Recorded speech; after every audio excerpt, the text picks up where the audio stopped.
Welcome to the installation video for the Vector Technics propulsion system. In this video, we will guide you through the step-by-step installation of the 6020 Pro motor. Use only the recommended M4 by 8mm mounting screws. Insert all screws loosely before tightening. Ensure the mount is seated properly, and in a crisscross pattern, fasten the screws to the final torque of 2.2 Newton-meters. Ensure all mounting hardware is correctly installed before proceeding. Using a leveling gauge, verify that the motor is perfectly horizontal.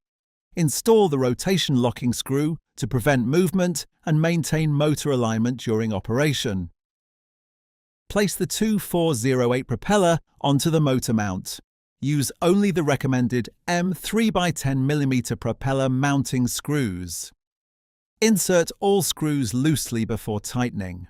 Gradually tighten in a crisscross pattern to maintain even pressure across the mounting interface. No gaps should be visible between the mating surfaces. Verify that the propeller is level and properly seated. Tighten all screws evenly to a final torque of 1.2 Newton-meters. Perform a final inspection.